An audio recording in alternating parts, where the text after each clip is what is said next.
Baik, Assalamualaikum warahmatullahi wabarakatuh.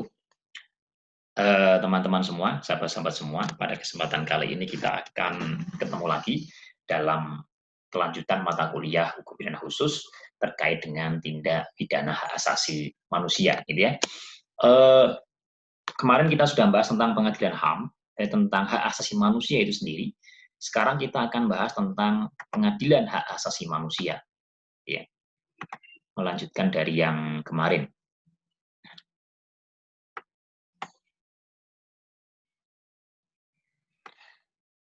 Silakan saudara juga buka undang-undangnya kembali.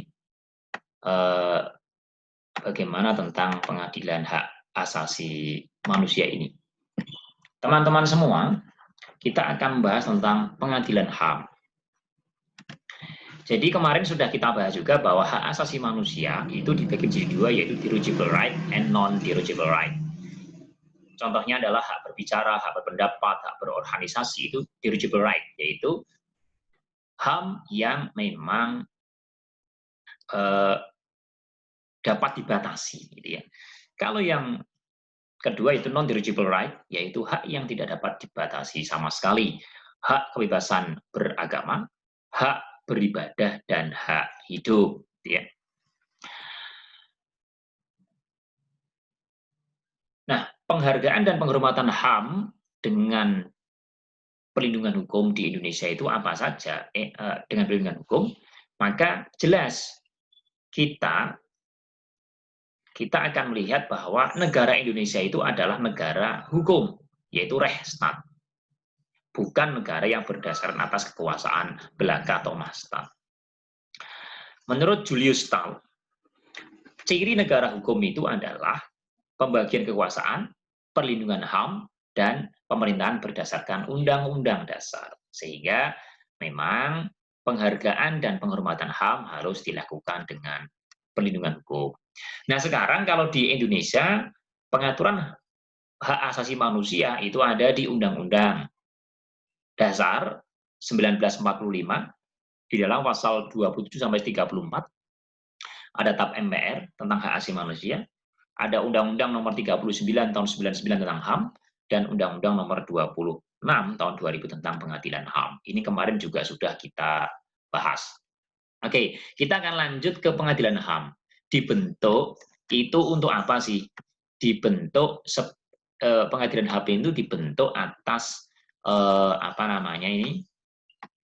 Jadi Pengadilan HAM itu dibentuk sebagai amanat pasal 104 ayat 1 Undang-Undang 39 tahun 99. Untuk apa? Satu, mengadili pelanggaran hak asasi manusia yang berat dibentuk Pengadilan Hak Asasi Manusia.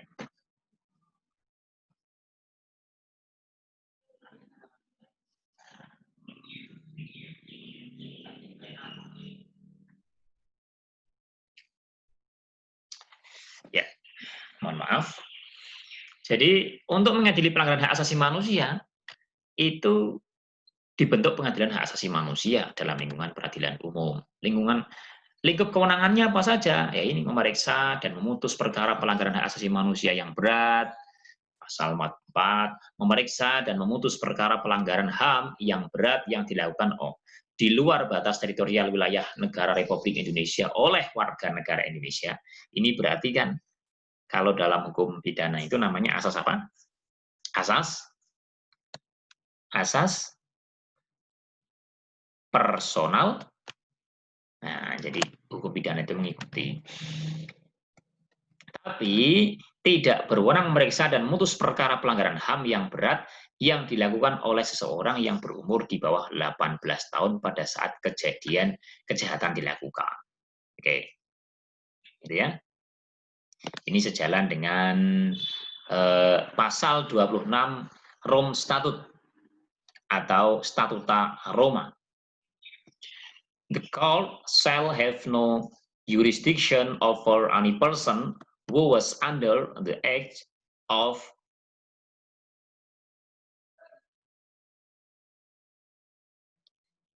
18 at the time of the alleged commission of a crime. Jadi memang pengadilan itu tidak mempunyai yurisdiksi di dalam mengadili seseorang yang melakukan suatu tindak pidana di bawah 18 tahun, gitu ya. Nah, di dalam Undang-Undang Nomor 26 Tahun 2000 tentang Pengadilan Hak Asasi Manusia, ada 2 jenis pelanggaran yang dianggap sebagai pelanggaran HAM berat. Yang pertama adalah kejahatan genosida, yang kedua adalah kejahatan terhadap kemanusiaan. Ini ada perbedaan sedikit di dalam Statuta Roma, yaitu suatu aturan internasional, kesepakatan internasional terkait apa saja yang masuk dalam pelanggaran hak asasi manusia berat. Kalau di Statuta Roma itu ada 4. Yang pertama adalah crime of genocide, jadi genosida. Kemudian yang kedua crime against humanity, yaitu kejahatan terhadap kemanusiaan. Yang ketiga war crime, kejahatan perang. Yang keempat adalah the crime of aggression, yaitu agresi, kejahatan agresi. Ini jelas. Ini 4. Statuta Roma itu adalah suatu aturan ini digunakan ketika orang melakukan 4 ini, maka dapat diadili di depan International Criminal Court, yaitu pengadilan militer internasional di Den Haag, Belanda sana. Nah, mengapa war crime and the crime of aggression tidak diatur dalam Undang-Undang Nomor 26 Tahun 2000? Nah, ini silahkan saudara dicari, mengapa kok demikian? Kok war crime tidak? Crime aggression juga tidak dimasukkan dalam Undang-Undang 26 Tahun 2000, gitu ya. Oke. Apa sih kejahatan genosida? Kejahatan genosida di dalam Undang-Undang Nomor 26 Tahun 2000 dikatakan setiap perbuatan yang dilakukan dengan maksud untuk menghancurkan atau memusnahkan seluruh atau sebagian kelompok bangsa, ras, kelompok etnis, kelompok agama. Jadi menghancurkan kelompok etnis, kelompok agama, bayangkan. Jadi memang agak lumayan berat kejahatannya karena menghancurkan seluruh, namanya genosida ya, memusnahkan suatu suku dan lain sebagainya. Dengan cara apa pemusnahannya? Membunuh anggota kelompok. Dengan cara apa lagi? Dengan cara suatu perbuatan yang mengakibatkan penderitaan fisik atau mental yang berat terhadap anggota-anggota kelompok. Penganiayaan berat, semuanya dianiaya. Menciptakan kondisi kehidupan kelompok yang akan mengakibatkan kemusnahan secara fisik, baik seluruh atau sebagiannya. Kondisi kehidupan. Memang sengaja menyetop barang dagangan. Tidak boleh mengirim barang ke sana. Seluruh yang mengirim akan diputus mata rantainya. Nah, itu. Jadi, itu menciptakan kondisi kehidupan kelompok yang akan mengakibatkan kemusnahan. Jelas nanti akan musnah. Ya. Memaksakan tindakan-tindakan yang bertujuan mencegah kelahiran di dalam kelompok. Jadi ada suntik massal anti kelahiran, sehingga semua orang dalam suku, kelompok, bangsa itu tidak akan punya anak lagi. Ini namanya memaksakan tindakan yang bertujuan mencegah kelahiran. Memindahkan secara paksa anak-anak dari kelompok tertentu ke kelompok lain. Jadi dipindah anak-anaknya, sehingga itu nanti akan musnah sendiri. Ini yang berat ya. Selanjutnya, nah ini kalau genosida di dalam Undang-Undang Nomor 26 Tahun 2000. Definisinya ya mengambil dalam Statuta Roma. Di dalam Rome Statute atau Statuta Roma, genocide means any of the following act committed with intent to destroy in whole or in part a national, ethnical, racial, or religious group assets. Jadi genosida itu mempunyai makna bagaimana suatu tindakan itu untuk merusak baik keseluruhan maupun sebagian bangsa, etnik, ras, agama tertentu. Dengan cara apa? Killing member of the group, sama dengan tadi ya. Jadi ini sama, membunuh anggota kelompok. Causing serious bodily or mental harm to member of the group, mengakibatkan penderitaan fisik atau mental yang berat terhadap anggota kelompok.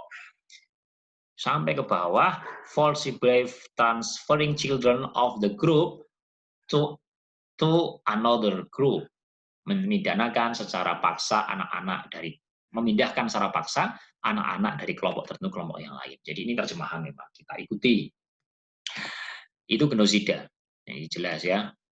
Kemudian yang kedua adalah jurisdiksi yang kedua, pengadilan hak asasi manusia itu mengadili apa? Kejahatan terhadap kemanusiaan.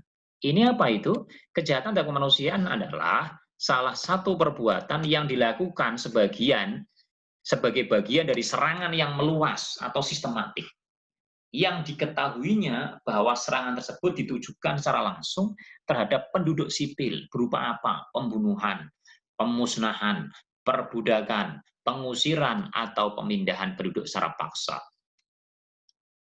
Jadi serangan yang meluas atau sistematik tujuannya adalah serangan itu ditujukan secara langsung terhadap penduduk berupa pembunuhan. Jadi langsung dibom dan lain sebagainya, gitu ya, dimusnahkan dan lain sebagainya. Perampasan kemerdekaan atau perampasan kebebasan secara fisik lain, secara sewenang-wenang, penyiksaan, perkosaan, perbudakan seksual, pelacuran secara paksa, pemaksaan kehamilan, pemandulan atau sterilisasi secara paksa, atau bentuk-bentuk kekerasan seksual lainnya yang setara. Jadi memang ini adalah kejahatan terhadap kemanusiaan. Jadi kalau karena hak asasi manusia itu ya perbuatan itu sebagai bagian dari serangan yang meluas atau sistematik. Jadi tidak hanya satu orang itu tidak, tapi memang sangat meluas, ya.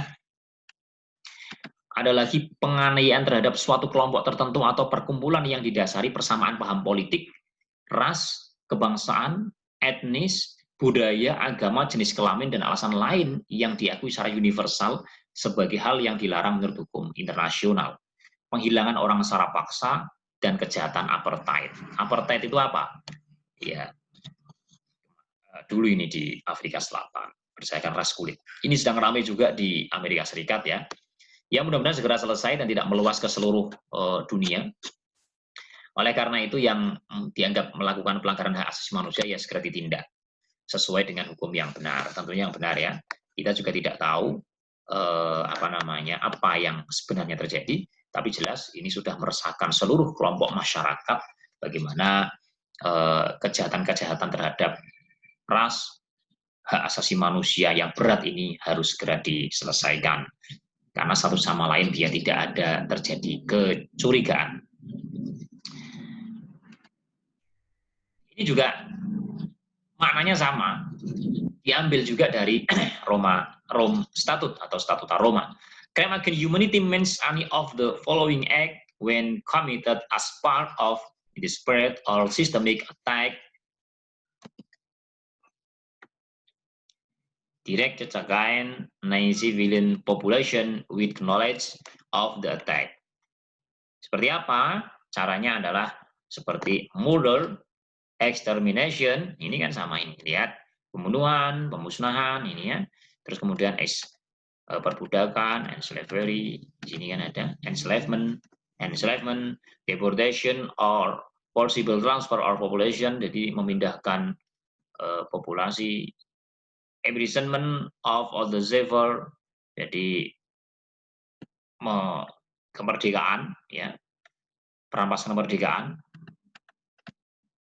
dan torture, rape, sexual slavery, and forced prostitution, forced pregnancy, jadi forced sterilization, memaksakan kehamilan, and forced sterilization, or any other form of sexual violence of comparable gravity. Jadi persis terjemahannya dengan undang-undang ini. Persecution yaitu persekusi, gitu ya, penyiksaan dan sebagainya. Enforce disappearance of person, the crime of apartheid, other inhuman act of a similar character, intentionally causing suffering, etc. Nah itu ya. Jadi Nah, ini ketentuan huruf K ini yang tidak ada di dalam Undang-Undang Nomor 26 Tahun 2000 tentang Pengadilan Hak Asasi Manusia. Ini ya, coba nanti saudara lihat. Kenapa ketentuan yang K, order inhuman, jadi tindakan-tindakan dehumanisasi, tindakan-tindakan yang tidak berperi kemanusiaan lain, itu tidak dimasukkan. Jadi ini apartheid in South Africa dulu sangat ramai sekali bagaimana tindakan apartheid, penyisaan terhadap orang kulit hitam di Afrika Selatan itu sangat luar biasa. Tapi yang menjadi menarik adalah dulu ada tokoh yang menjadi presiden yaitu Nelson Mandela, itu sungguh sangat luar biasa. Beliau salah satu bagian dari kelompok yang disiksa dan lain sebagainya, akan tetapi beliau melakukan yang namanya rekonsiliasi. Tidak perlu mencari yang salah, yang benar. Akan tetapi sekarang kita harus hidup menatap masa depan, kita menatap ke depan, dan yang penting ke depan tidak ada lagi yang namanya apartheid di Afrika Selatan. Ini bahasanya disakiti tapi memaafkan. Ini yang sulit bagi manusia seperti kita-kita ini, ya kan? Dan menyakitinya bukan hanya menghina biasa, tapi apartheid. Apartheid itu akses keadilan bagi orang kulit hitam pada saat itu sangat dibatasi. Karena dianggap orang kulit hitam itu kriminal dan lain sebagainya. Ini kan sudah sangat rasis sekali dan memang tidak pantas di negara di kehidupan yang sudah modern ini. Ini war crime, sudah menyerah tetap dibombardir. Ini crime aggression, ini agresi di mana-mana. Ini yang sekarang sedang rame, yang sekarang sedang agak sumir ya. Jadi sebenarnya crime of aggression tidak boleh, tapi beberapa negara kadangkala melakukan agresi militer. Ya alasannya adalah atas permintaan dari negara yang bersangkutan. Kan negara-negara itu minta bantuan negara-negara tetangganya, negara-negara di dunia, superpower di dunia untuk membantunya. Tapi yang dihabisi siapa? Yang dibunuh siapa? Mungkin rakyatnya sendiri, penduduknya sendiri. Ini kan agak repot, ya kan? Makanya beberapa kejadian-kejadian Timur Tengah itu kan, kejadian di Timur Tengah itu kan luar biasa itu. Makanya pemanaan agresi itu agak lumayan sumir. Maka ini perlu ditegaskan sebenarnya, apakah yang demikian termasuk agresi atau bukan. Nah, oke, selanjutnya kita akan bicara tentang hukum acara bagaimana penegakan hak asasi manusia.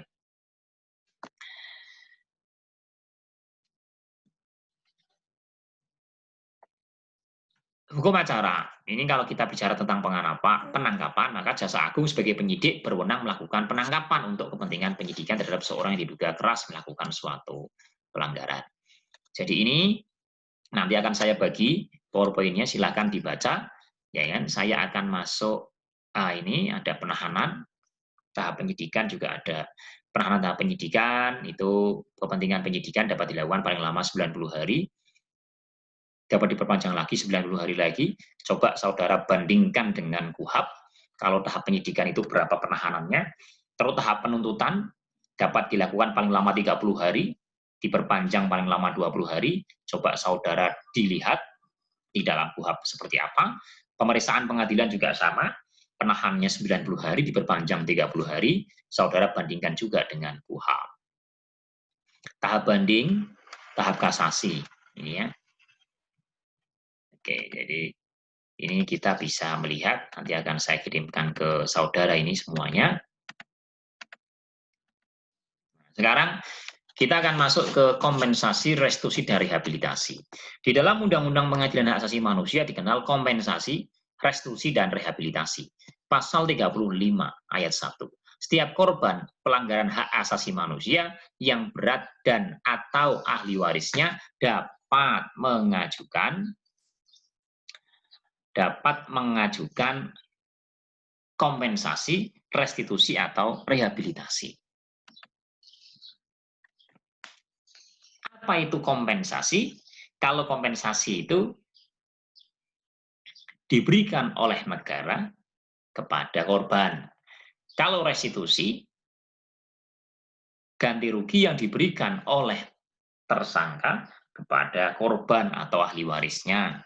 Tadi kompensasi juga sama, korban atau ahli warisnya. Rehabilitasi adalah pemulihan nama baik. Ini perbedaan dengan kalau dalam undang-undang terorisme, rehabilitasi itu diberikan kepada terdakwa yang diputus bebas atau lepas. Oke. Pengadilan HAM ad hoc sekarang. Ketika ada suatu pelanggaran hak asasi manusia yang terjadi sebelum diundangkannya undang-undang ini, maka akan dibentuk pengadilan HAM ad hoc. Karena kalau setelah ada undang-undang ini kan setiap beberapa tempat dibentuk pengadilan HAM di bawah lingkungan peradilan umum. Namun pelanggaran hak asasi manusia yang berat yang terjadi sebelum berlakunya undang-undang ini tidak menutup kemungkinan penyelesaiannya dilakukan oleh Komisi Kebenaran dan Rekonsiliasi. Ini penting, Komisi Kebenaran dan Rekonsiliasi atau KKR. Karena hak asasi manusia itu mencari yang salah itu agak kesulitan, sehingga silakanlah kita rekonsiliasi saja. Rekonsiliasi, yang penting ke depan tidak mengulangi perbuatan, tidak ada lagi pelanggaran-pelanggaran hak asasi manusia. Oke, ini yang terakhir di dalam pembicaraan hukum pidana khusus, tentunya kita akan bicara tentang kekhususan atau hal-hal yang menyimpang. Kekhususan Undang-Undang Nomor 26 Tahun 2000 itu yang pertama adalah jangka waktu penahanan itu lebih lama dibandingkan dengan KUHP. Coba saudara lihat. Di KUHP paling 20, 30 perpanjang 20 dan lain sebagainya. Di sini ada 90 hari gitu. Jaksa Agung sebagai penyidik dalam penuntut umum. Dan penuntut umum. Jaksa Agung itu sebagai penyidik dan penuntut umum. Kalau di pengadilan umum, di hukum acara pidana, Jaksa Agung ya penuntut, penyidiknya ya polisi. Tapi kalau pengadilan hak asasi manusia, Jaksa Agung juga dapat menjadi penyidik. Kemudian Komnas HAM sebagai penyelidik. Kalau di umum tidak dikenal lembaga lain, penyelidiknya ya juga polisi atau PPNS lah, penyidik membantu. Atau penyidik yang non PNS gitu ya. Penyelidik non PNS juga. Komnas HAM sebagai penyelidik. Nah, ini yang paling agak lumayan menjadi perhatian publik, yaitu berlaku retroaktif. Di dalam Pengadilan Hak Asasi Manusia, Undang-Undang Nomor 26 Tahun 2000 ini berlaku retroaktif ke belakang. Jadi kalau kritiknya dulu guru-guru saya itu seperti banyak itu guru saya dalam hasil diskusi juga dikatakan karena berlaku retroaktif maka kejahatan-kejahatan HAM pada zaman Majapahit bisa diadili gitu loh. Jadi sampai ke sana. Karena retroaktifnya tidak jelas sampai kapan. Kemudian di dalam undang-undang ini menganut sanksi pidana minimal khusus. Ada minimal khusus yang tidak dikenal di dalam KUHP.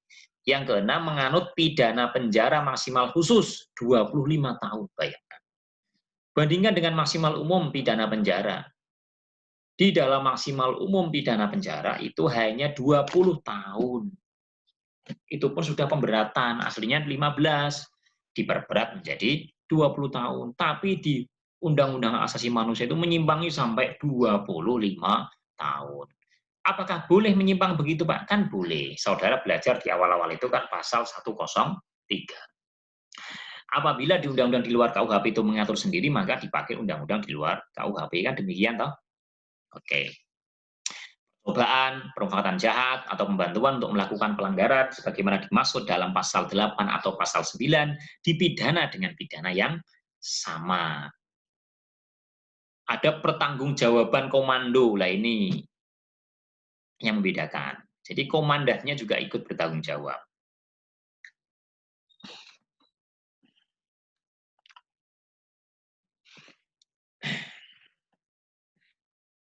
Kemudian majelis hakimnya berjumlah 5 orang. Nah, ini yang 10, nomor 10 ini juga menjadi perhatian yang sangat luar biasa. Tidak mengenal daluarsa, bayangkan. Coba saudara lihat pasal 78 di KUHP dan ada daluarsanya setiap tindak pidana. 12 tahun dan lain sebagainya. Tapi kalau pengadilan hak asasi manusia tidak mengenal daluarsa. Sehingga kejahatan hak asasi manusia tahun 60, 70 bisa dilakukan, diseret ke pengadilan sekarang ini. Nah, kelemahan yuridisnya, ini kelemahan yuridis ya, kelemahan yuridis itu yang menyebabkan nanti suatu undang-undang kadangkala tidak dapat dilaksanakan secara baik. Ada kelemahan yuridis, ada kelemahan non-yuridis. Kalau non-yuridis tidak kita bicarakan. Contohnya, ini pidananya terlalu berat, terlalu ringan, itu tidak menjadi persoalan bagi hukum pidana, gitu ya. Tapi kalau kelemahan yuridis itu menjadi permasalahan yuridis, ya kan? Yang pertama, tidak adanya kualifikasi delik sebagai kejahatan atau pelanggaran. Ini agak lumayan berpengaruh banyak hal terkait dengan daluarsa, walaupun tadi tidak dikatakan daluarsa ya, terkait dengan pembantuan, percobaan, dan lain sebagainya, walaupun tadi diatur sendiri sih, percobaan pembantuan itu pidananya sama. Tapi karena di hukum pidana kita itu masih mengenal kualifikasi delik kejahatan dan pelanggaran, maka kalau undang-undang di luar KUHP tidak ada kualifikasi delik kejahatan dan pelanggaran, akan menemukan permasalahan yuridis ketika harus kembali ke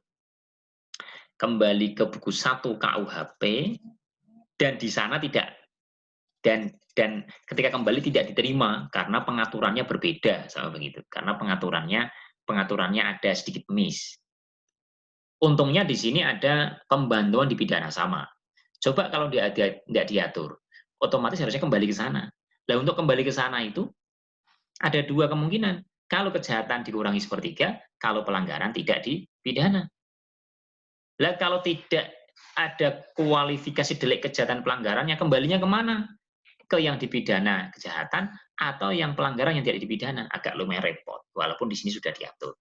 Tidak adanya aturan pedoman khusus pemidanaan untuk pidana minimal khusus. Jelas. Tidak adanya pembatasan berlakunya retroaktif, jadi sangat jauh ke belakang. Ini agak lumayan repot. Tidak ada pengaturan mengenai pengertian mufakat jahat. Permufakatan jahat itu seperti apa tidak diatur. Memang diatur di KUHP, akan tetapi persoalannya di KUHP itu terdapat dalam pasal 9, dalam bab 9. Sedangkan bab ke-9 tidak berlaku untuk undang-undang di luar KUHP. Ini nomor 5 juga ada. Jadi itu di akhir mata kuliah tindak pidana pengadilan hak asasi manusia.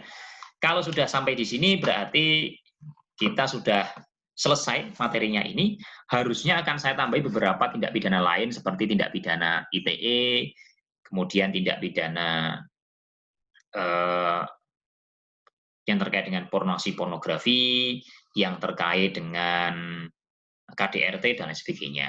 Ya, nanti kita akan lihat, tapi yang jelas nanti mata kuliah pengadilan hak asasi manusia ini mengakhiri mata kuliah hukum pidana khusus kita.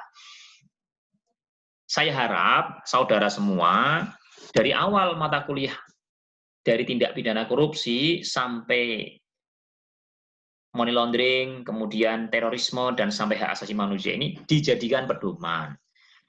Pedoman. Ini bukan, jadi hukum pidana khusus itu tidak hanya belajar, tidak hanya membahas tentang 4 tindak pidana itu, tapi semua tindak pidana yang memang ada di luar KUHP.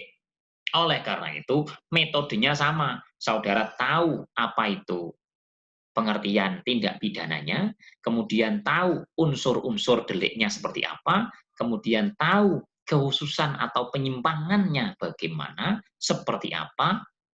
Yang terakhir adalah tahu kelemahan yuridisnya di dalam undang-undang itu apa. Sehingga 4 itu saudara pegang ketika buka undang-undang ITE, ketika buka undang-undang pornografi, maka harus tahu ini. Tentunya kalau yang pertama pengertian itu yang muncul teori-teorinya. Teori apa yang melingkupi? Kalau korupsi itu kemarin ada teori penyebab korupsi, ada teori tentang di money laundering ada tahapan-tahapan dan lain sebagainya. Jadi itu perlu, gitu ya. Itu saja yang dapat saya sampaikan. Tetap jaga kesehatan, tetap di rumah, tetap jangan pergi kemana-mana kecuali sangat penting. Walaupun sekarang sedang diatur new normal. Nah, kapan kita nanti akan masuk kembali? Kapan saudara bisa masuk kembali dalam kondisi new normal nanti? Itu sampai sekarang belum dapat anjuran dari pemerintah, dari terutama Kemendikbud, kementerian yang menaungi kita sebagai perguruan tinggi itu belum memerintahkan untuk hari ini atau kapan kita masuk kelas. Tapi yang jelas di UNES jelas ya, sudah sampai akhir semester kita pakai daring, kemudian di awal semester nanti bagaimana kita nunggu pedoman-pedoman selanjutnya. Demikian dapat saya sampaikan, kurang lebihnya mohon maaf. Wallahul muwaffiq ila aqwamit thoriq. Assalamualaikum warahmatullahi wabarakatuh. Sampai ketemu lagi di kesempatan yang lain.